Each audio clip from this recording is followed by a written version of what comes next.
And welcome to the Wellness Hub podcast, a show dedicated to uncovering the future of healthy living. Each week, we aim to bring you content that supports your personal health journey through insightful conversations with amazing guests. We explore various topics ranging from healthy eating, technology, fitness, mindfulness, and more. Now let's join our host, Drew Munro, co-founder and CEO of UpMeals, a Vancouver-based food tech startup on a mission to make healthy meals accessible through technology. Hello and welcome to the Wellness Hub. We are so grateful to have you here with us again for Wellness Wednesdays. Every week, we're hosting amazing guests, having insightful conversations into food, technology, mindfulness, entrepreneurship, and more. And as always, we hope you find these conversations valuable and insightful on your own wellness journey. We've got an incredible guest this evening, and I can't wait for you to learn more about her. The themes of our conversation tonight are resilience, entrepreneurial courage, wellness through animals, busking, and more. I encourage you to stay with us tonight. And as a reminder, if you have any questions throughout the program, please leave them as comments on YouTube, Facebook, or Instagram, wherever you happen to be watching. We will be answering audience questions during the show. Our guest this evening is a fearless entrepreneur, having launched multiple businesses, including a Hong Kong food tour business, a rooftop tea and tarot reading bar. She's also a blogger, a musician, a busker, and YouTuber extraordinaire. Please welcome our guest this evening, the one and only Ashley Yue. Ashley, welcome to the Wellness Hub. Hello. Thanks. Hi, thanks for having me here. My pleasure. So I want to start and talk about food a little bit. It's a mutual passion of ours. Talk to me a little bit. Hong Kong food crawlers, I mean, you're a very passionate person. It seemed like such a passion project for you. Do you remember when you started to look at food as something that was more than just something that fuels your body? I guess because I grew up in Hong Kong, right? So my mom is an amazing home cook. And one of the earliest memory of like how much I enjoy food was, when she makes all those homemade lunch for me, and I would bring them to school. And sometimes they could be like funky for my classmate, because, a 9-year-old eating sea urchin steamed egg at school. And people are like, you're 9. Why are you eating sea urchin? I think my mom really taught me like food can be just more than, something that you need to go on every single day. Is much more than that. When we have like fights, she would like apologize by making food for me, like dishes that I would love. So, and my relationship with food really, really changed when I went to Montreal for school. And that was when I realized there's so many other cuisines out there. Because in Hong Kong, we're so used to, having a lot of different kind of Asian food. We do have Western food, but it's not as the same as what you have in Montreal or in Canada in general. So it was my first time having Ethiopian food when I was in Montreal. And I was like, whoa, like there's similarities between Chinese food and Ethiopian food. And I've never thought about that before. So yeah. So did you always have sort of like an advanced palate, eating sea urchin at 9 and trying all these interesting things? Was that just always something, or do you feel like that came from your mom sort of forcing you to, or encouraging you to try all these things? Yeah, so my mom, I hated sea urchin when I was 9 because of the way it was done. Like she put in a steamed egg. It just doesn't taste great. Like sea urchin tastes bad when it's like raw, in my opinion. So it was really embarrassing actually when I went to school and, I found that in my lunchbox and I'm like, oh my God, my class teacher was just like giving me this dirty look, but I think I obviously gradually was more advanced. I guess just my mom also, like she would bring me like out for street food, right? Like we'll eat stinky tofu together. We would eat I don't know if you watched my show on Travel Man. So all those food that you saw on that show, I eat them personally as well. And that was because my mom used to bring me to these places since I was a kid. So yeah. And something I love about Chinese culture is that kind of close linkage between food and medicine, that healing effect of different foods. So maybe talk a little bit about how has your upbringing influenced the way that you look at food as nutrition and nourishment, but also as something that's healing for the body? So when I guess like the thing about Chinese food is that we care a lot about what you put in the body, right? So let's say if you have too much beer, that's like a huge no-no for Chinese like medicine doctor. They will be like, no beer if you're on Chinese meds. Like it'll fuck up your system. We call it like there's too much wetness, like a wet toxins in your body. And you can have like reactions to it if you have too much beer or too much of this and that.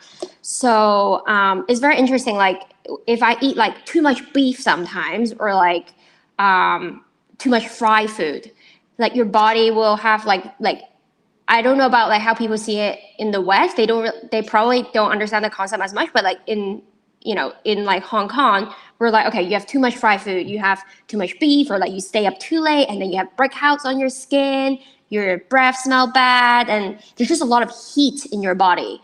So I think growing up here, having that mindset really helped me watch.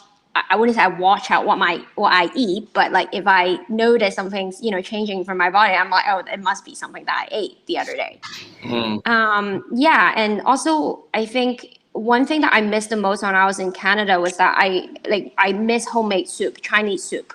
So that's something that's very nourishing for the body. And my mom always say like, oh, like in winter you should have this and that because it's good for like your lungs. It's better for the weather. And if it's summer, if it's very humid here, then we have another soup for that to get rid of the humidity.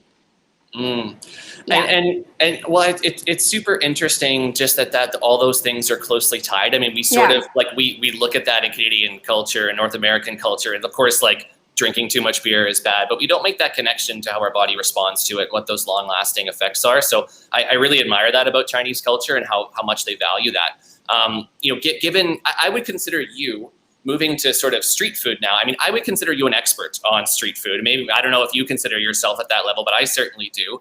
I'd love for you to sort of help me clear the air for our listeners. What do you think, in your opinion, are people's greatest misconceptions about street food, and what are people surprised to learn when you take them on your tours? Right. So I guess one of the misconceptions is that a lot of the street food are like funky and weird and gross, but I think it's also like travel shows kind of amplify that because they want the wow effect on TV, right? So let's say the travel show that I was on, they specifically requested like, hey, we want stinky tofu, we want something weird, like we want organs, like but like Hong Kong street food is way more than that. Like we have a lot of variety. So let's say we have this snack that we have in Hong Kong called I think what is it called? Deep fried like free treasures. So it's basically stuffed vegetables and stuffed tofu with like fish meat, and then you fry it and you have it with soy sauce. So that is not something that would be too weird for people to say, right? Because it's it's just fish meat and veggies and tofu and whatnot.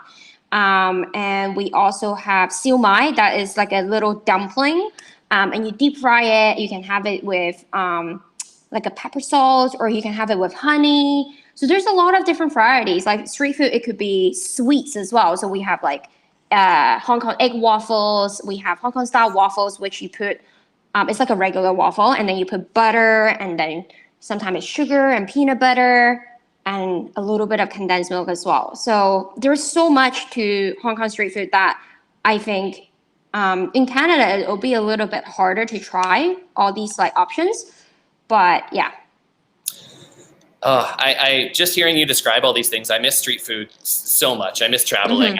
I miss eating in other countries. I mean, it's just such a huge inspiration point for myself, and I'm sure for many of the people that join you on your tours. And now speaking sort of, you and I are sort of in the same boat in a way, in that COVID had a massive impact on your business, understandably so. So. Talk to me a little bit when that happened, when things kind of shuttered with the food tours for understandable reasons. How did you transition from that to all of your new entrepreneurial efforts? Were these things that you sort of were already planning and just waiting for the right time, or were they new ideas from this conflict? Right. So I have to say, I was being in like how do I put it? I was literally a bum last year. It was bad. Like. There's no shame in that. I think you're not alone there. My last tour was last January, so that was more than a year and a bit more ago, and it felt like a lifetime ago. Like I miss it. And because of COVID, obviously there's no tourists coming in. Completely, like, business just shut down. Like, there's no way I could do tours anymore. I have competitors that, like, they provide like online experience on Airbnb, and I don't know why, somehow I just never got around to do it. Like, I don't know, I felt like I lost that motivation completely. So what happened after was that I did a lot of busking on the street in Hong Kong. So I play violin and I bring my one-eye, gorgeous, lovely dog, Sylvie, with me. Because obviously when you go busking, if it's just me, it's just a little bit plain, and, people love dogs, and she's fucking cute, and, people love her, and she's very good with people. So I bring her along with me. So we usually go for like an hour and a half every time we go busk. And it's usually like 2 to 3 times a week. Yeah, so that, I was surprised that I could actually make a living off it.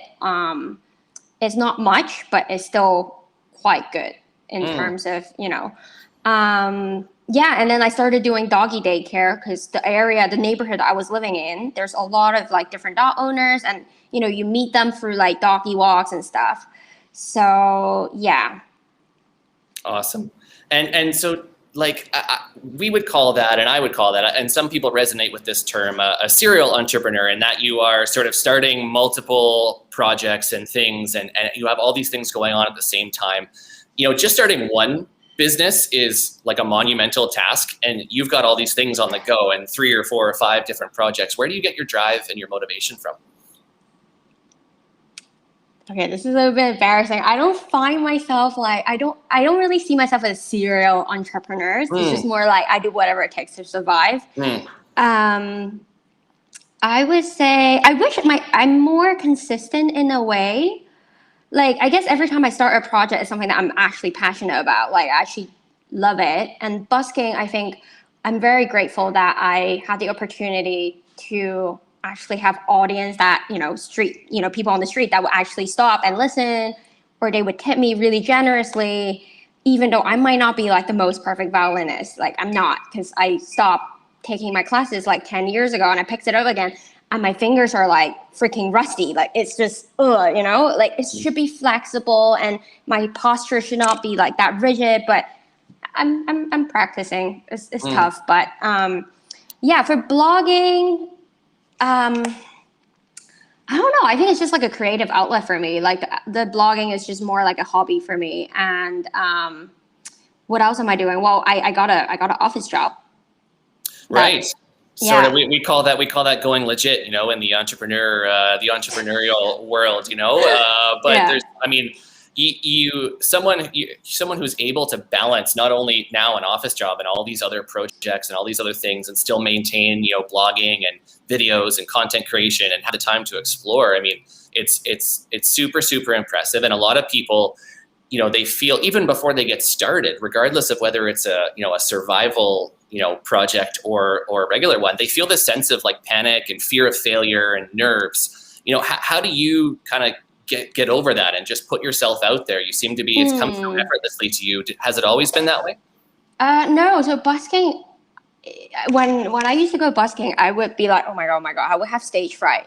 But I think the more you do it, the more you kind of just, make it, like, how do you, like, what's the phrase? Like, you just pretend, right? To the point that fake it till you make it. I think. Yeah, fake it till you make it. Yes. Yeah. So that's basically what I do, especially with busking. Like, come on, the area that I play violin, like, there's so many people that I run into over there, and like, there must be like other violin players, passing by the street, and I'm just like, don't look at them, just look at your violin, just play, just don't look at anybody. And sometimes I still have stage fright. It's not as often these days, because I think I've had a consistent schedule of, I keep going out for it. And if people are tipping that much, I must be doing something right in a way. I think for me, it's definitely faking till I make it. So is it, can you apply that same concept? Like you mentioned, you were super nervous when you went to busk for the first time, but gradually it becomes easier. Do you think the same is true for entrepreneurship and starting projects? Is sort of like once you rip that first ripping the Band-Aid off and you do the first one and you might be super nervous about it, but once it's done, it's not so bad and you can keep going. Is that sort of, do you agree with that sentiment? Yeah, of course. So I think also for me, when I started Hong Kong food crawlers, I know very, very clear that I didn't want an office job. And now I'm working at an office. So that's another story. But I knew what I wanted. I knew I wasn't fit for a 9 to 5. Like I was just, So I would rather go on that really like unsure journey of, running your own business, because obviously we're not going to make like crazy amount or even stable income when you first start it, right? So what I did was that I pick up freelance jobs here and there, and then I do the food tours. And I was incredibly lucky. I got featured on a TV show in the UK, and that TV show was like, I think it was aired in like Australia and Russia and Sweden. I don't know where else did they show this TV show, the travel show on, but definitely YouTube. So people found me on YouTube. I was out on the street, like I was out for drinks the other night. And then there was this bunch of British and Irish guy, and they were like, travel men? And I was like, oh, really? You were seen. Wow. Yeah, so it's not the first time, but it's been a while since I got recognized. But obviously because COVID, nobody goes out anymore. But, when I'm out for drinks, occasionally there are people that recognize me. And I'm like, you guys are crazy, because I was wearing my mask. It was at night. And I'm like, I think it must be the hair.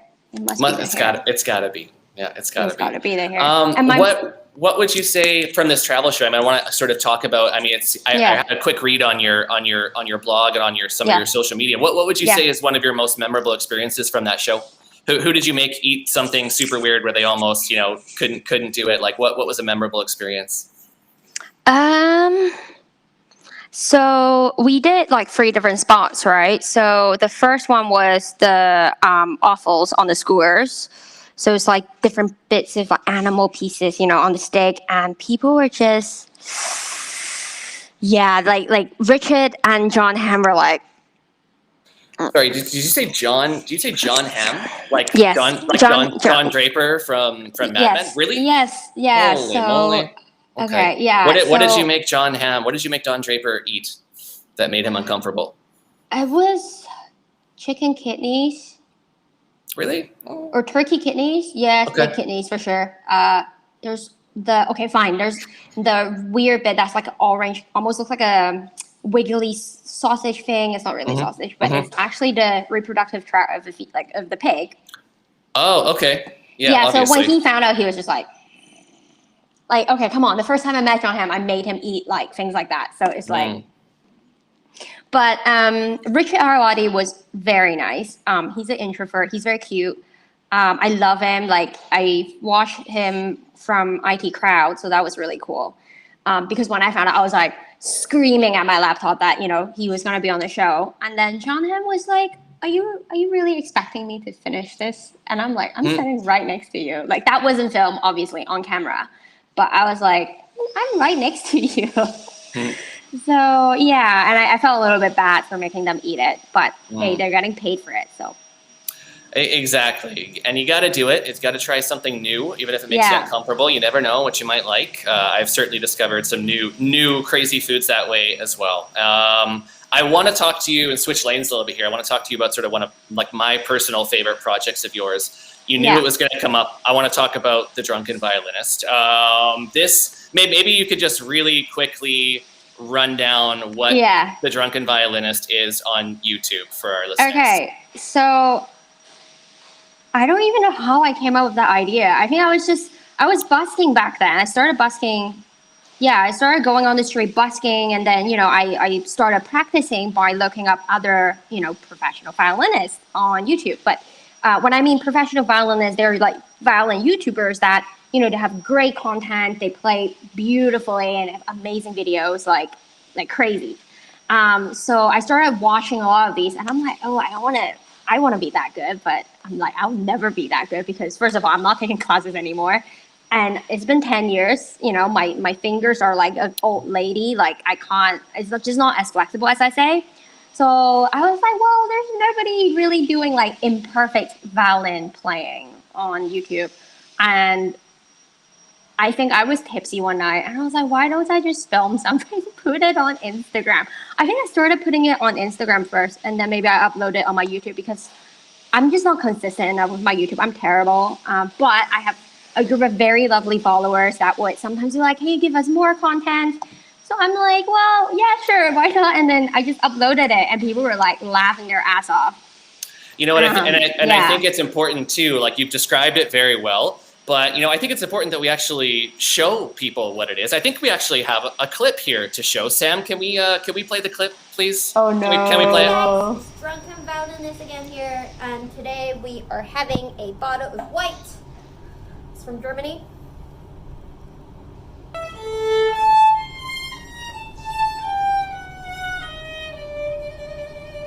Oh my God. Sorry, we surprised you with that. The Wellness Hub behind the scenes team doing crack job putting this together here. But like, we made a good point that like so many of the violin videos, and truth be told, I'm not a violin player. I've never looked up a violin video in my life before on YouTube, but I would imagine that watching a perfect video of a perfect song from a perfect artist is, to be honest, pretty boring. So there's a connection there with that imperfection, and talk to me a little bit about what the response was like when you started posting these videos. So I had a lot of friends watch it. They thought it was incredibly funny. I have friends from New York. We stay in touch here and there, but yeah, he was like, oh my God, this is hilarious. Can you make more of these? And then I started doing live stream really randomly. I've done it maybe 2 or 3 times. And I was like kind of, half joking, like, oh, if you like my music, you can tip me like by like sending me a PayPal, like, transfer. And actually people do that. I was like, so people were offering you tips for your playing, almost like a virtual busking, if you will. Yeah, right? I should do that more often. Yeah. I've only done it twice or like 2 to 3 times max. Yeah. Again, my problem is that I'm just not consistent enough. That's something that I need to work on in 2021. Well, I hope my support. I am the Drunken Violinist super fan, and I hope the support of some of our listeners here today will inspire you to create more content and more videos. The people want more Drunken Violinists, please. Okay. And I understand too, kind of switching lanes a little bit. You're quite an avid reader. You love books. What's your relationship with books? Is it sort of an educational process for you, or is it something you do to escape? And maybe talk a little bit about some of the books that you love to read. Right. So I will tell you a very interesting fact first. And my parents always make fun of me after, because my Chinese name is actually, my first name in Chinese is Xu Ting, and Xu in Cantonese means book, literally book. And my mom always say, well, we think we gave you the wrong name because now you just buy too many books and we don't have space at home. So they always kind of half joke. They're like, oh, why do you read so much? There's so many books. There's not enough space at home. And I'm like other parents would be happy that their kids are reading. You guys are different. My name. Yeah. Yeah. Yeah, exactly. I've always loved to read when I was a kid. One of my dreams is to open up a bookshop. That would be amazing. But anyway, so yeah, I do read to learn, to escape. I used to read a lot of fiction when I was younger. I mean, I'm still young, but these days it's mostly nonfiction, just because I'm quite busy, and sometimes, with nonfiction, you can just kind of pick it up, leave it, and then pick it back up again. So currently I'm reading a book called No Visible Bruises. So it's about domestic abuse and homicides, and how a lot of the times, you don't actually know what these people are going through. You think they're okay, but they stay because we shouldn't be asking why are they staying even though they're being abused, right? It's because they stay to survive because they know they can't just leave like that. So I think it's a very insightful book for sure. I read a lot about food as well, obviously, I read a right range, so it's hard to say what's my favorite book. Do you have a personal favorite culinary book or a cookbook or a chef who's written a book that you admire that you can call on? Drew, I don't cook. You don't? Oh, okay. You don't. So you read culinary literature. You don't cook at all. I find that fascinating, but actually not so surprising. Okay, not really. I mean, I always tell my guests that my job is to eat, not to cook. Yeah, fair enough. Yeah, because And my mom we is an need amazing people like cook. you. Yes, exactly. Or we wouldn't have jobs. Exactly. Yeah, I think I always compare like my cooking to my mom's cooking, and I'm like, oh my god, like why can't I cook like her? And I should really take lessons from her. But she's like incredibly bad teacher. She's very bad at like being patient and teaching. So, but I should learn cooking from her. But if I have to pick one recipe book that I sort of use, I did use it once or twice. It was Untitled Simple. So that is one of my favorite. Yeah, I have very few cookbooks at home, but that's my favorite. It's easy. It's incredibly easy, even for someone like me. I made a meatball dish from that recipe book when I first started dating my boyfriend. So I think that works. He was really impressed. Nice. Wow. Yeah. So super functional. That's what good cookbooks should do. They should add value to your life and enrich your life and make your experiences better. And what better way to do that than landing a great boyfriend? Awesome. Yeah.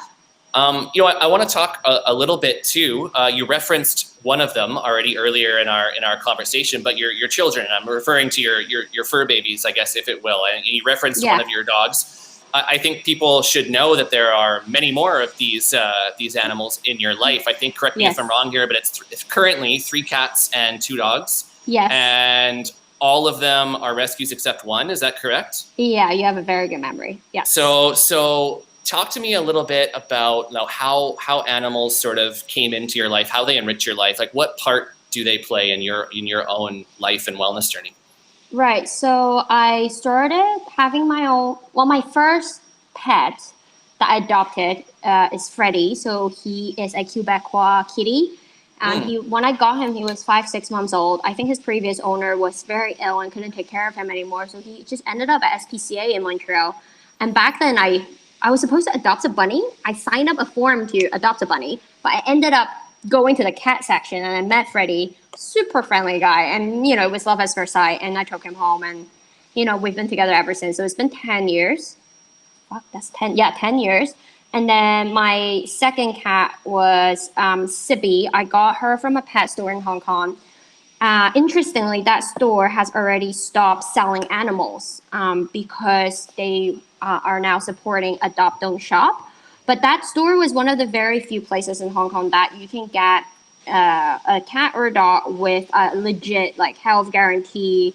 There's post-purchase follow-up and stuff to make sure the cat is healthy, is vaccinated, and is neutered. So that's great. But still, I don't support buying animals in Hong Kong just because they're all terrible, which leads to the story of my dog. But after that, I adopted a kitty because the second cat is really young. Her name is Sibby. She needs a playmate, so I got her, a little brother to play with. They're nuts. And then the dogs are both adopted. So Sylvie, the one-eyed dog, she lost her eye because of she was used for breeding.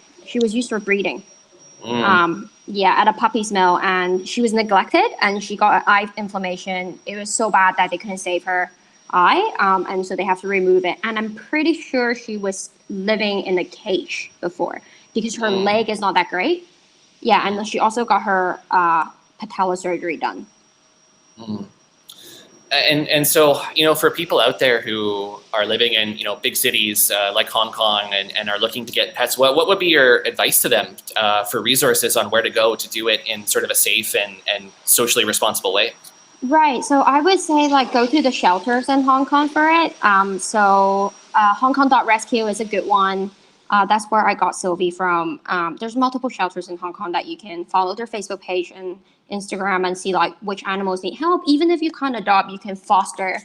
And my animals really helped me a lot with my anxiety because I used to be on medication for a while. But I also don't want to rely on, taking Zoloft, even though the dosage was very small.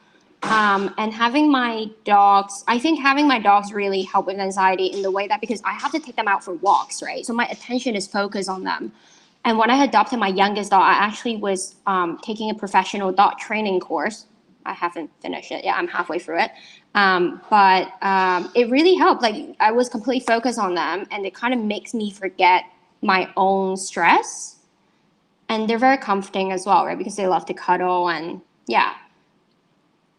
So so the your animals and your pets, I mean, they sort of formed almost this, connection with you that is helping with your mental health and your sense of well-being and all of these like deeper level causes. I mean, and I think during COVID, I think these connections have become so much more evident, right? We're spending so much more time with our animals than we would have normally, and everybody's stressed, everybody's, perhaps depressed or feeling anxious. How important do you think pets are for kind of helping us manage that dynamic? Well, I think like animals know, right? When you need a little bit of extra emotional support. Even though my cat sometimes can be a little bit, they're just like whatever. Sometimes like Sylvie could be like, when we're out, she would just kind of do her own thing, ignore me when we're out. But at home, she's very loving. She will always want cuddle, but she wouldn't be over demanding as well. So that's like a perfect balance. I think it's looking at them makes me realize that I'm incredibly lucky. Like even Sylvie, she lost her eye and she lost, she was probably living in a cage for like before she moved in with me. And people always say like, oh, she's so lucky to have you. Like you're so kind-hearted because, people see her disability as a disadvantage. But I'm like, no, like she acts like a normal dog. And I don't think she really realized that she only got one eye. Like, even if she does, she doesn't mind it.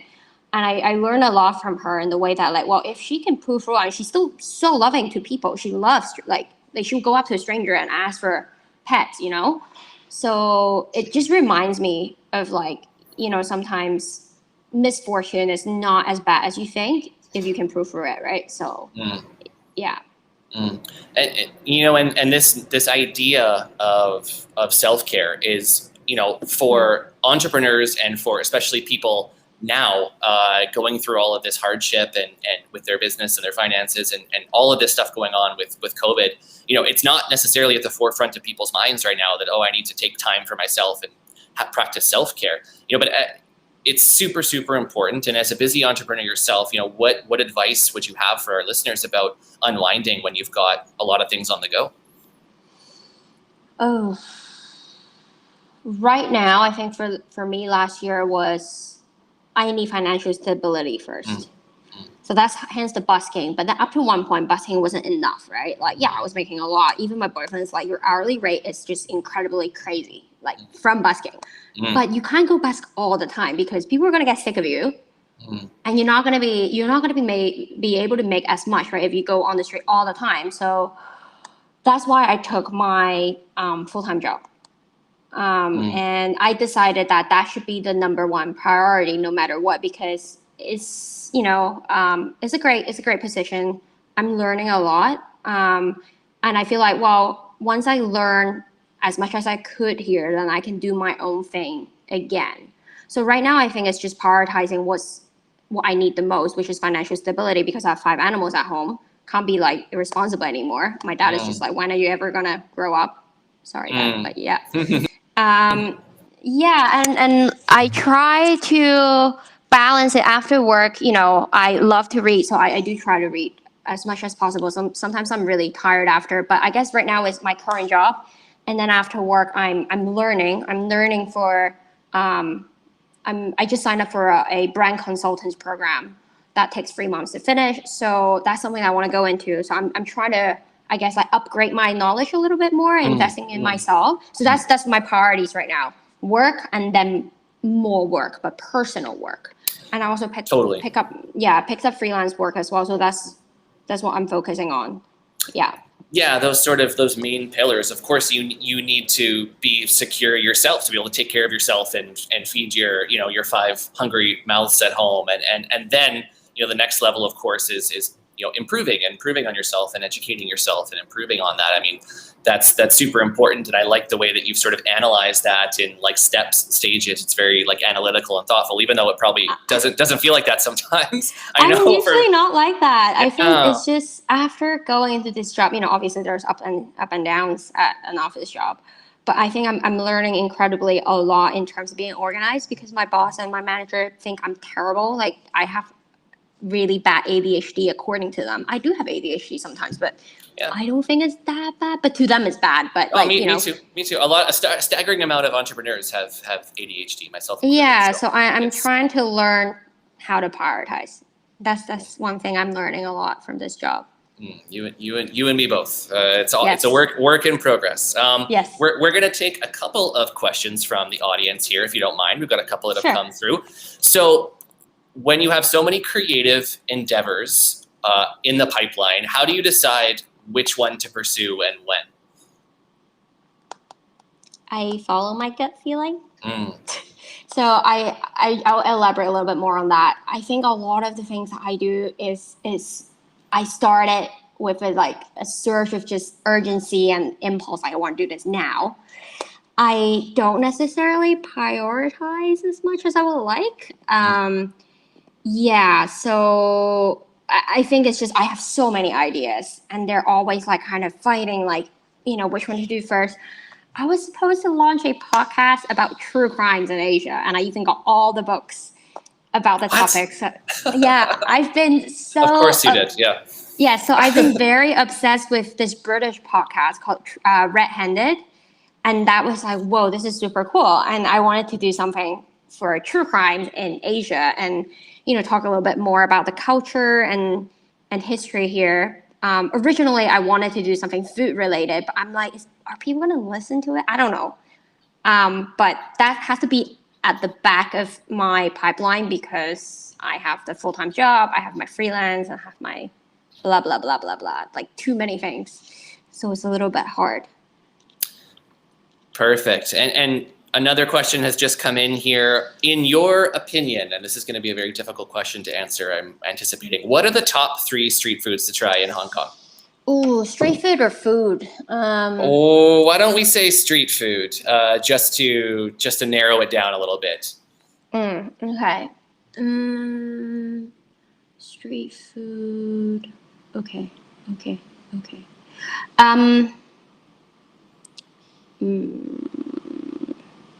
Okay. One of them would be, I guess it's not. Okay, so on my tour, I would bring people to Kowloon, to my favorite childhood bakery. When people think about street food, it's always like food on a stick and stuff, right? But that one is purely just Cantonese pastries. So I would definitely recommend that because it's something very traditional. And I really like the sticky rice red bean pancake and their walnut cookies. So I would say Cantonese pastry is one category. I'm kind of cheating a little bit there. And then I really like, the Hong Kong style waffles. Because people always like, oh yeah, let's have the egg waffle. That's the thing, the bubble waffle or whatever they call it. But I would say Hong Kong style waffle is something that is just, everybody loves it. It's like a waffle sandwich with like lots of sugar, good sugar, butter. So yeah, if you like peanut butter, condensed milk, that is the one thing to go for. And then one more. Okay, since it's street food, if we don't limit it to snacks, you need to go to the outdoor restaurants and have a meal on the street. So technically it's street food. Yeah, so like anything in a clay pot, you have like, we have this dish called lemon fried chicken. Literally it's fried chicken with a bunch of sweet lemon sauce. It's incredible. So like sweet and sour pork, you can find it in Chinatown. That's a legit dish in Hong Kong. I grew up eating that. So lemon chicken is like another style of like similar dish. And it's great. So all 3 of those things, I'm super glad we asked that question because all 3 of those things are things that, well, number one, I've never tried or aside from lemon chicken, never even heard of. And all things that normally like I would not associate with eating street food. I think a lot of people have the connotation. It's like you said, it's, skewers and things that are very easy and quick and handheld and cheap. But it's deeper than that, and it's more than that. And this is sort of what you show people and educate people on your tours, which I think is amazing. Ashley, this has been, an awesome conversation. I guess what I would love to know from you is for people who want to know more about you and more about where to see your various projects, where should they visit? HK Food Crawlers on Instagram, because right now my website is not running at the moment. I really need to update it. You and me both. Yep. Yes. Oh, I saw another question from Instagram. What's your favorite city and country for food besides Hong Kong? Ooh. It's either, okay, I'll put two because I'm cheating a little bit here. I would say Montreal and Barcelona. Oh, Vancouver did not make the cut. No, My sorry. Canadian heart is breaking. I'm an East Coast girl. Sorry, Okay. Vancouver is okay. Sorry. It's okay. Okay. That's a whole nother podcast episode that we don't have time to get into today. Whole nother discussion. So we can get you on Instagram at HK Food Crawlers. Is that correct? Yes. Anywhere else where we can go to check up on your stuff? There's stinkytofugirl.com. Okay, That's your my blog. Okay. Yeah, and also YouTube. If you type in Ashley Yue, you'll be able to find me. Or just type in Drunken Violinist. I think it'll pop up. That's what I do. You can just Google YouTube Drunken Violinist. It will come up, I promise you, and you will not be disappointed. Ash, thank you so much for joining us here on the Wellness Hub. It was great talking with you. We hope you'll join us again soon. Thank you so much. Yeah. So I hope this conversation with Ashley has inspired you and motivated you in your own wellness journey, just how learning more about her story has inspired me. You know, one of my favorite adages is, what would you do if you knew that you couldn't fail? With the fear of failure so great in our minds, so many of us just neglect to start altogether. And I am certain that countless brilliant, world-changing ideas have been left by the wayside, unexplored due to the fear of failure, due to the fear of taking the jump. What entrepreneurs like Ashley can teach us is that in entrepreneurship, there really is no failure. There are only two possible outcomes: success or learning. If more of us can shift our mindset this way, the world will undoubtedly become a better place. Thank you so much for tuning in tonight. If you'd like to engage with us and join the discussion, please follow us on YouTube, on Instagram, or LinkedIn at UpMeals. We will see you next Wednesday evening right here on the Wellness Hub for another great conversation. I'm Drew Munro. Until then, take care and be well.